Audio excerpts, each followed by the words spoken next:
Herzlich willkommen zu einem neuen Kreativ-Espresso hier auf Ulrike Hirsch TV. Heute geht es um Linien und um lebendiges Wachstum. Es geht um Linienlandschaften.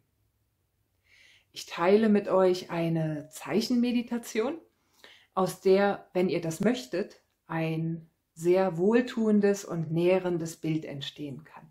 Alles, was ihr dafür braucht, ist ein Stift und Papier.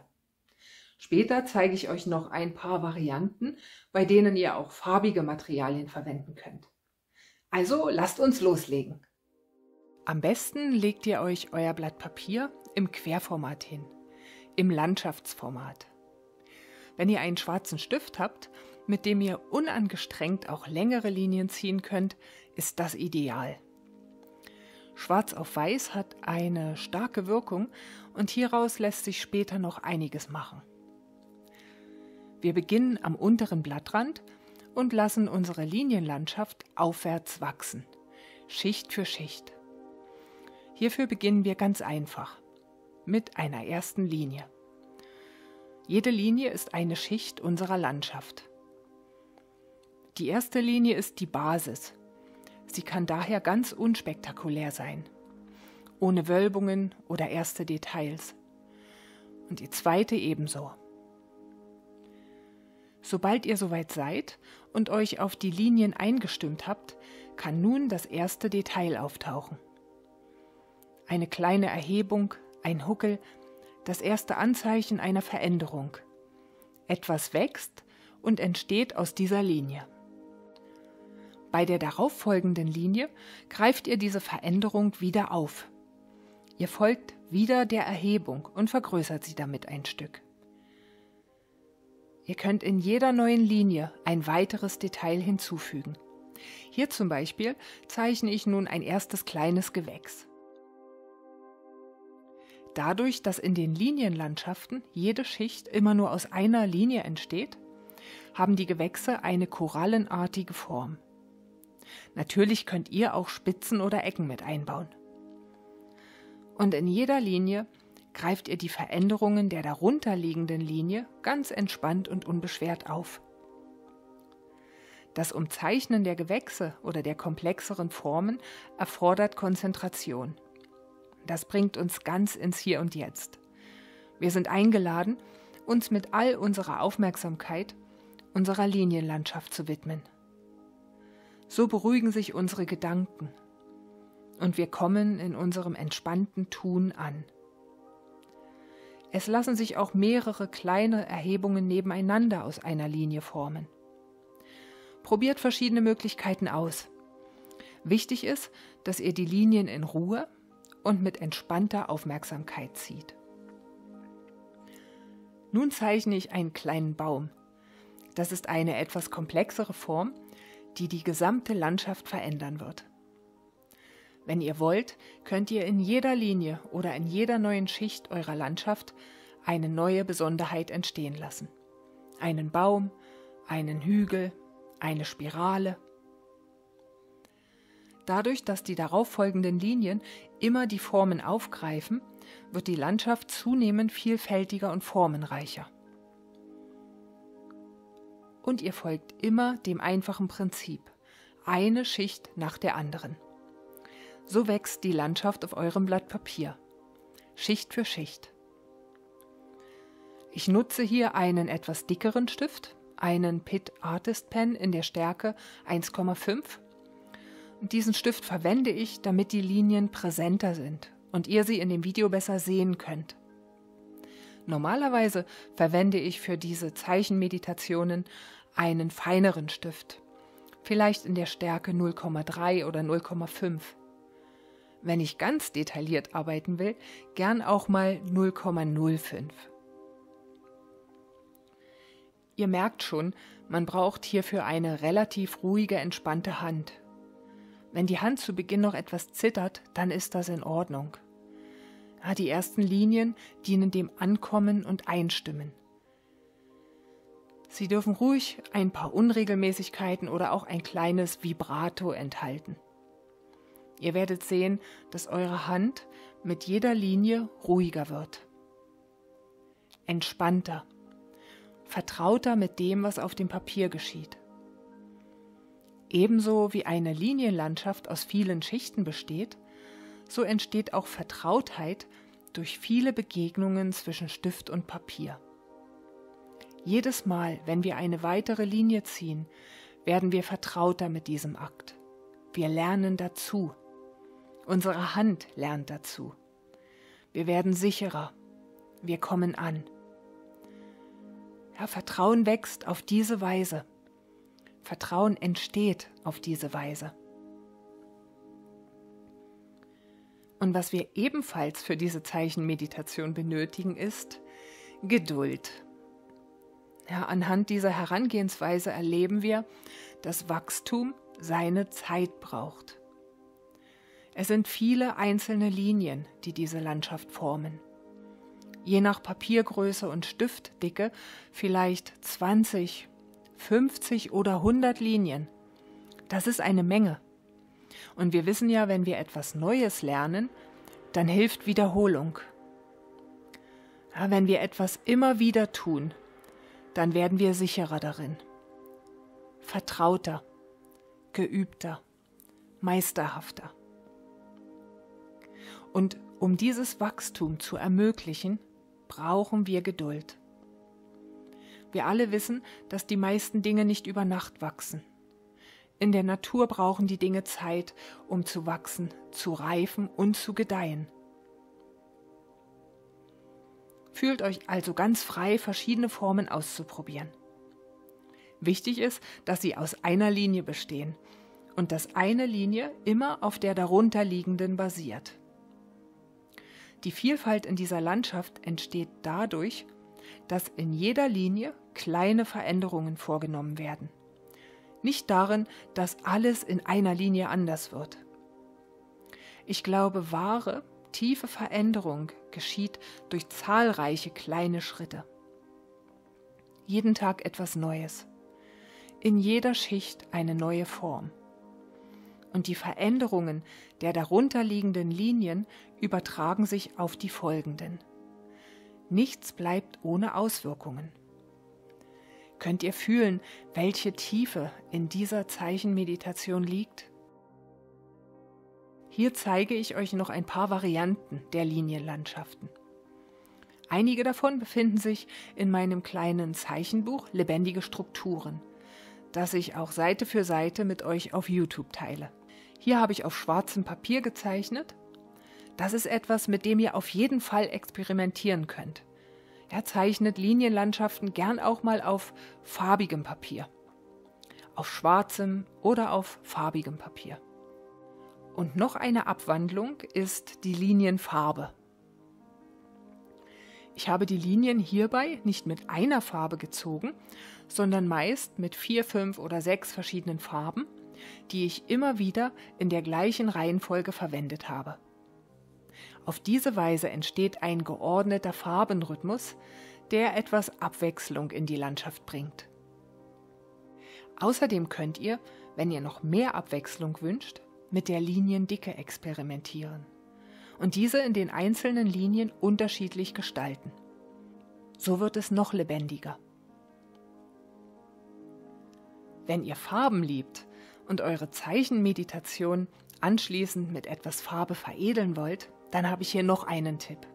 Ja, falls ihr auch solche Aquarellfreunde seid wie ich, dann empfehle ich euch, die Linienlandschaft mit einem wasserfesten Stift auf Aquarellpapier zu zeichnen.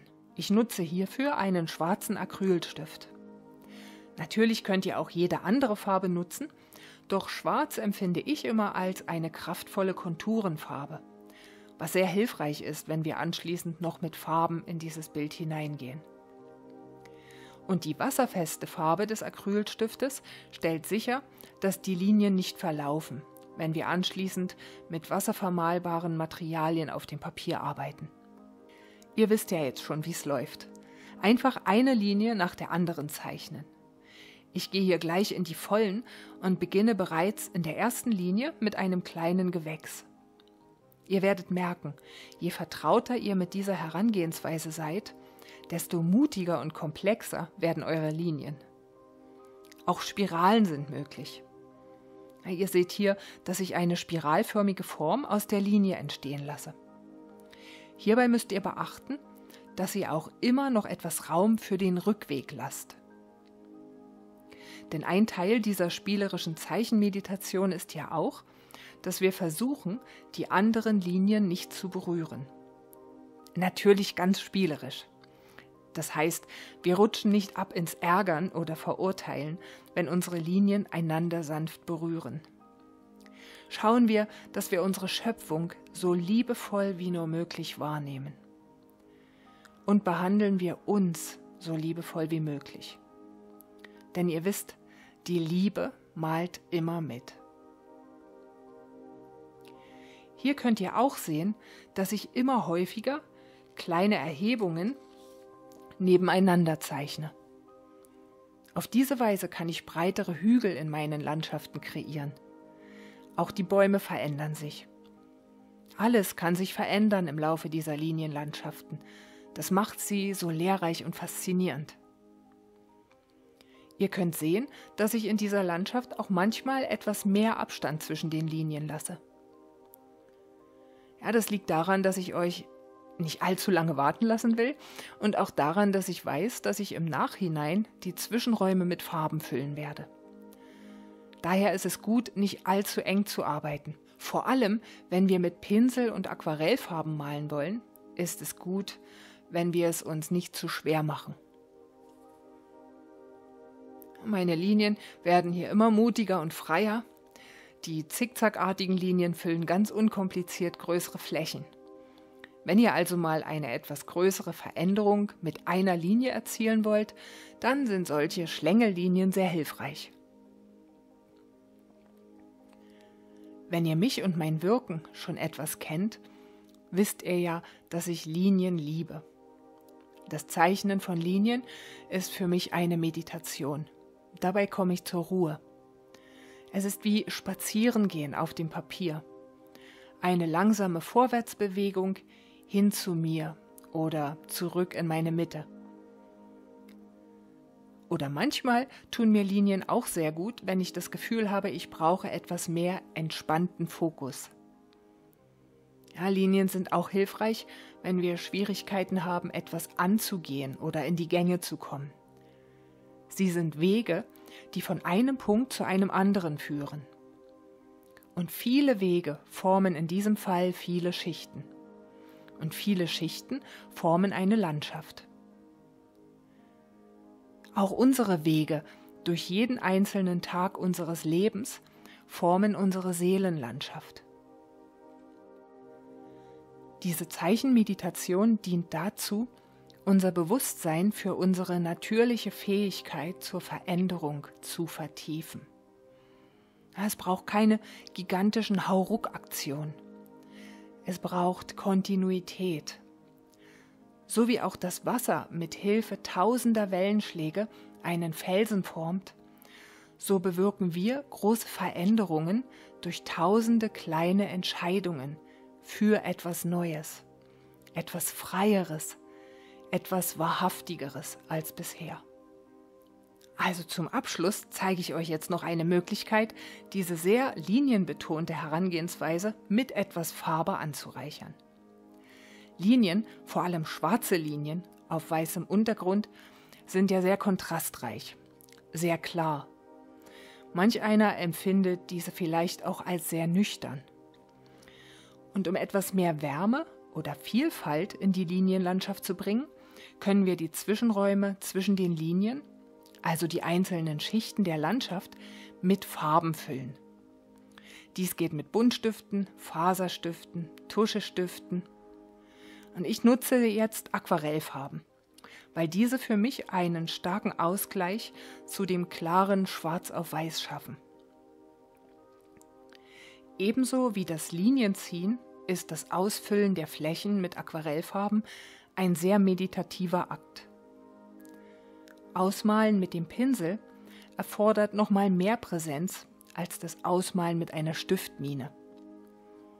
Der Pinsel ist viel beweglicher, auch unberechenbarer. Doch damit ist der Farbauftrag auch weicher, geschmeidiger und interessanter. vor allem mit Aquarellfarben. Ich gestalte eine Schicht nach der anderen und ich verwende Farben, die einander ähneln, die aufeinander aufbauen, sodass die Landschaftsschichten organisch miteinander zu einem Ganzen verschmelzen. Auch hierbei ist es wichtig, entspannt zu bleiben und den kreativen Prozess zu genießen. Ja, wenn wir mit dem Pinsel über die Linie malen, macht nichts. Wenn zwei Farben ineinander fließen, super. Ja, was für eine schöne Überraschung. Es geht um das bewusste Raum einnehmen, um die Freude an den Farben und am unbeschwerten Tun. Farben nähren uns. Ja, Farben erfreuen uns. Und in Kombination mit der strukturierten Herangehensweise der Linienlandschaften ergeben diese eine wunderschöne Art, kreativ zu sein und das Wunder der Wandlung in einer ganz besonderen Tiefe zu erleben. Ich hoffe, diese kleine, tiefenwirksame Meditation schenkt euch ein paar nährende und wohltuende Momente mit Linien und vielleicht auch Farben. Hier seht ihr das fertige Werk. Ich habe die Farben zweimal in der gleichen Reihenfolge verwendet, sodass hier ein ordnender Farbenkreislauf entstanden ist. Je mehr Schichten eine Linienlandschaft hat, desto häufiger können sich Farben wiederholen. Und gleichzeitig ist es wichtig zu schauen, dass es uns nicht überfordert, sondern ein leichtherziges Erlebnis bleibt. Also lieber kleiner anfangen und dann wachsen. Ich wünsche euch viel Freude beim Mitmachen, beim Staunen über das Wesen des Wandels und beim meditativen Linienlandschaften erschaffen. Kreative Herzensgrüße an euch und bis bald wieder.